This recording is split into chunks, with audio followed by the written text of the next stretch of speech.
दो चार माला घुमा लिए, अगरबत्ती लगा, धूप बत्ती है, भगवान को धूप बत्ती चाहिए, भगवान को अगरबत्ती चाहिए, तुम्हारे अच्छे आचरण होने चाहिए। वर्तमान में अच्छे आचरण नहीं है, ईमानदारी से बोलो। जितने लोग बैठे हो इस जन्म में, अगर तुमको न्यायाधीश तुम्हारे कर्मों का आचरण का बना दिया जाए तो तुम कितना अपने को दंड दे सकते हो? खुद न्यायाधीश बन के देखो तुमने कितनी गलतियां की है और क्या दंड तुम्हें मिला? कुछ नहीं। भगवान की कृपालुता की तरफ देखते हो? नहीं देखते हो। अनंत जन्मों से मनमानी आचरण करते लोग चले आ रहे। अब जो उनका फल आता है, अब इस जन्म में दो चार अगरबत्ती लगा दी और हमें भगवान पर श्रद्धा हो रही। नौजवानों, रास्ता इसी बात का ना, डिप्रेशन में गए, कर ली, ये कर लिया, वो कर लिया, यही परिणाम है। अश्रद्धा का परिणाम यही है। तुम अपने आचरणों को ना देखो, भगवान को देखो। तुम चाहो कि हमें खूब पाप कर्म करे और इसके बाद जो है हमें भगवान आकर गले लगा ले, ऐसा होगा क्या?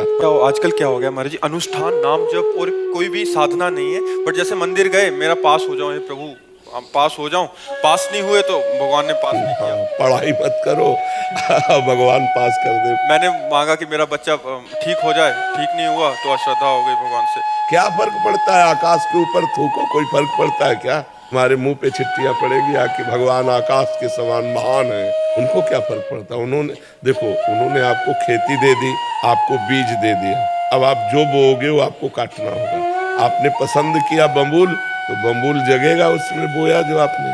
दाक्षुआरा बोओगे तो दाक्षुआरा, बोते हो बम्बूल, चाहते हो दाक्षुआरा, ये कैसे मिलेगा? विचार करके देखो। करते हो गंदे आचरण, चाहते हो उत्तम फल।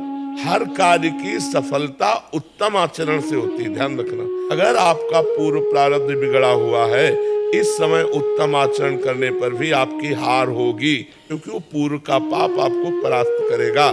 अगर पूर्व का पुण्य साथ दे रहा है तो इस समय गंदा आचरण करने पर भी आपकी विजय होगी, क्योंकि गंदा आचरण वर्तमान में दंड नहीं देगा, ये आगे चलकर आपको दंड देगा। अच्छा आचरण आपको वर्तमान में सुख नहीं देगा, ये आगे चलकर सुख देगा। वर्तमान में आपका प्रारब्ध आपको दुख सुख देगा।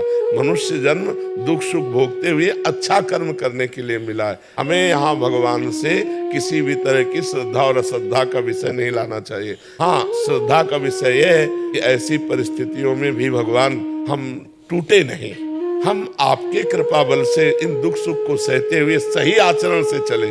जैसे पांडवों का राज्य छिन गया, यहाँ तक कि पत्नी भी दांव में लग गई, लेकिन वो धर्म से च्युत नहीं हुए। 12 वर्ष का वनवास, 1 वर्ष का अज्ञातवास, लेकिन धर्म से च्युत नहीं हुए। ये भगवान की कृपा। उन्होंने कभी भगवान को नहीं कोसा। हम लोगों की क्या आराधना है, बेमतलब भगवान पर श्रद्धा की बातें करते रहते हैं।